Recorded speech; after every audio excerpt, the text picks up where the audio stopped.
Picture this, a 22-story skyscraper rising defiantly from a triangular plot in the heart of New York City. This is the Flatiron Building, completed in 1902. While it may not be the tallest in the city, its distinct shape has made it an unforgettable symbol of architectural innovation. Standing at 87 meters tall, this iconic structure was one of the first steel-framed skyscrapers, showcasing the potential of modern construction. Its wedge-like design, resembling a flat iron, has fascinated locals and visitors alike for over a century. Yet amidst its storied legacy, the Flatiron Building now faces a future clouded by uncertainty and legal strife. How did a masterpiece of architectural brilliance, once a beacon of progress, end up tangled in a web of challenges and mystery?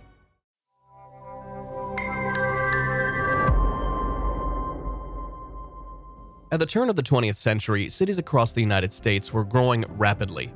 Space in metropolitan areas was limited, and developers needed a solution to maximize the use of smaller, irregular plots of land. In New York City, one of the most notable challenges was the awkward triangular lot formed by the intersection of Fifth Avenue, Broadway, and 22nd Street. This plot was considered too small and impractical for any large construction, leaving many developers hesitant to take on the challenge. The problem was clear. How could they build something that would take full advantage of such a peculiar space? The answer came with a revolutionary architectural idea that would not only make the most of the narrow land, but also create an iconic structure. Ground was broken in 1901, and the following year, a 22-story steel-frame building rose swiftly from the unusual plot. Its shape mimicked a flat iron, hence the nickname it quickly acquired, the Flatiron Building. This early skyscraper was designed not only to maximize the use of space, but also to attract attention and tenants to the area as businesses expanded rapidly in the growing metropolis. Originally named for a prominent construction firm, the Flatiron Building was an early adopter of the steel frame construction technique, allowing it to rise taller and faster than traditional masonry structures. At its completion in 1902, the building stood as one of the tallest in the city, drawing the eyes of tourists and locals alike. Its narrow, triangular design became a landmark. Over the decades, the Flatiron Building evolved, becoming synonymous with the district surrounding it. While its original purpose was as an office building, its cultural significance has only grown with time, making it a defining feature of New York City's architectural landscape.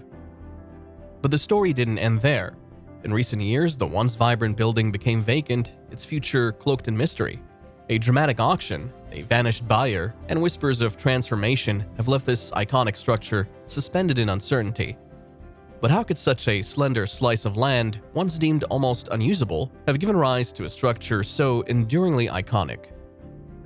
The site, often referred to as a cowcatcher, was narrow and angled, but the design made the most of every inch, pushing the boundaries of construction capabilities for the time. The steel frame, manufactured off-site and then transported to the bustling heart of Manhattan, allowed for a swift assembly process. The Flatiron's frame was specifically engineered to withstand the immense forces that a building of its unique shape and location would face. The triangular nature of the building meant that strong gusts of wind could create pressure differentials, potentially destabilizing the structure. To counteract this, the steel frame was designed to be 4 times stronger than what was necessary, providing the building with unmatched resilience. The building's triangular corner, with its sharp 25-degree angle, made it particularly susceptible to these gusts, but the framework's rigidity ensured it stood firm against the elements. Each of the building's floors was constructed with meticulously prefabricated steel beams and columns, allowing workers to assemble a floor per week at the peak of construction. This rapid pace was revolutionary at the time, showcasing the efficiency of steel frame construction over the traditional load-bearing masonry. With a total of 3,500 tons of steel used, the building's frame was a testament to modern engineering's capabilities. The exterior was another marvel in its own right. The Flatiron Building was clad in terracotta and limestone, materials chosen for their practicality in providing fireproofing and weather resistance. These materials were meticulously laid out to form a curtain wall, a system where the exterior cladding didn't bear the weight of the building, a revolutionary concept in early skyscraper design. Instead, the steel frame carried all the load, allowing the outer facade to be decorative without compromising structural integrity. The ornamentation of the facade was nothing short of spectacular, with intricate details inspired by the Beaux Arts style. The lower portion of the building, comprising the bays, was clad in heavy limestone, adding to the solid appearance of the structure. As the eye traveled upward, the terracotta tiles took over, their pale color lending the building a sense of lightness as it rose. The upper sections were crowned with classical elements like cornices and balustrades, giving the building an elegant yet imposing presence that demanded attention from street level. Inside, the Flatiron Building presented another set of challenges. The triangular layout of the building made for some unusual interior spaces, with the most extreme corner being a mere 2 meters wide. This meant that the floor plans were not uniform, and offices had to be designed to make the most of these irregular spaces. Some of the rooms were oddly shaped, and many tenants found it difficult to furnish their offices due to the unconventional layout. Nonetheless, the building's unique interior became part of its charm, and tenants soon adapted to its quirks. The construction also featured a range of innovations for the time. The elevators, for instance, were hydraulic and powered by water pressure, a common but cumbersome method in the early 1900s. Though these elevators were often slow and prone to leakage, they were a necessary feature to accommodate the 22-story height. Without them, reaching the top floors would have required an arduous climb up the stairwells, making the building less desirable for tenants. As the structure neared completion, workers faced several logistical challenges, particularly in navigating the narrow streets of New York to deliver materials and install the exterior cladding. With no space for on-site storage, materials had to be delivered just in time for installation.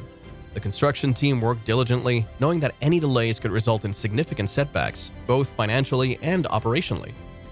One of the most fascinating aspects of the Flatiron Building's construction was how it managed to rise amidst an ever-changing cityscape. At the time, the surrounding area was not yet fully developed, and the building stood in stark contrast to the low-rise structures that populated the neighborhood. As the steel frame climbed higher and higher, it captured the attention of passersby, many of whom gathered to watch the spectacle unfold. The triangular structure rising into the sky was an unfamiliar sight, and it quickly became the subject of local gossip and media attention. Although the Flatiron Building is now celebrated as a landmark and architectural marvel, its completion was met with skepticism. Critics initially dismissed it as an eyesore and predicted that its triangular shape would prove unstable. Despite these doubts, the building's sturdy construction and innovative design ultimately silenced its critics and went on to become one of New York's most beloved structures. However, another significant challenge lay in fitting the building with modern amenities while preserving its historical integrity. As the city's fire codes evolved, new regulations required fireproofing measures that the original design had not accounted for. Retrofitting these systems into the existing structure posed a significant challenge, but the engineering team found ways to integrate modern safety features without compromising the building's aesthetic. In recent years, the Flatiron Building has faced a new set of challenges during its ongoing restoration and conversion into residential units. Since standing vacant in 2019, the building has undergone significant renovations to update outdated systems, including its elevators, heating, and windows, while maintaining its historical integrity. The narrow, triangular layout has complicated modern upgrades, and disagreements between the building's owners have led to legal disputes. This culminated in a dramatic auction in 2023, where a mysterious bidder won but failed to make the required down payment. Consequently, the building's ownership remains uncertain, and its future hangs in the balance as the complex process of restoration continues. If you enjoyed this video, don't forget to like, comment, subscribe, and turn on notifications for more exciting content.